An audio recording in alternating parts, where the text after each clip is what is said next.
இன்றைக்கி முக்கியமாக ஒரு 2-3 செய்தியை பார்க்கலாம். முதல்வர் விஜய் அவர்கள் 2 நாட்கள் டெல்லிக்கு சென்றுள்ளார். அவர் அங்கே பிரதமரை சந்தித்திருக்கார். பத்திரிகை இதைப்படி பார்த்தா ஒரு 5 நிமிஷம் 10 நிமிஷம் தான் பேசியிருக்கார்.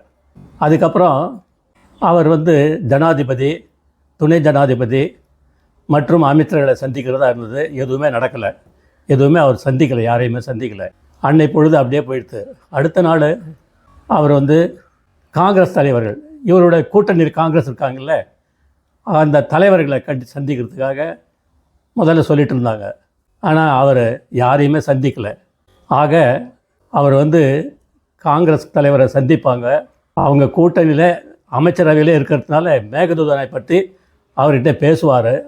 சுமூகமாக ஒரு தீர்மானம் வரும் அப்படின்னு நினச்சிட்டு இருந்த தமிழ்நாடு விவசாயிகள் ஏமாந்து போனார்கள். அவங்க இப்போ இல்லை, விவசாயிகள் எப்போவுமே ஏமாந்து தான் போயின்னு இருக்காங்க.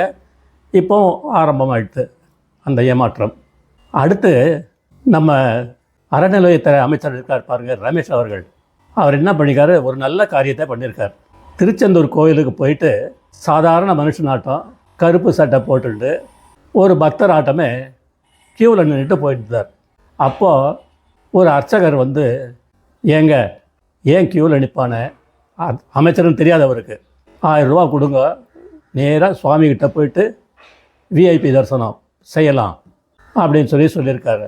அமைச்சர் சும்மா இருந்துட்டார். அப்படியே அமைச்சர்கிட்டேயே லஞ்சம் கேட்ட அந்த அர்ச்சகர் கையும் களவுமாக மாட்டிக்கிட்டார். அடுத்த வினாடியே அந்த அர்ச்சகர் கோயில் பூஜை செய்ய அதிரடியாக தடை விதிக்கப்பட்டது. அத்தோடு நிற்கல அமைச்சர். பாதுகாப்பிற்கு வந்த 2 காவலர்களும் பணியிடை நீக்கம் செய்யப்பட்டிருக்காங்க. அடுத்த ஒரு விஷயம் என்னென்னா, கல்லூரி பல்கலையில் மீண்டும் அரசியல், மாணவர் பேரவை தேர்தல் நடத்த முடிவு அப்படின்னு சொல்லியிருக்காங்க. தாவேக ஆட்சி இப்போ மாணவர்கள்கிட்ட போய் ஆரம்பிச்சிடுது. திமுக ஆட்சிக்கு வந்ததே மாணவர்களாக தான், இந்திய எதிர்ப்பு போராட்டத்தினால தான் வந்தாங்க.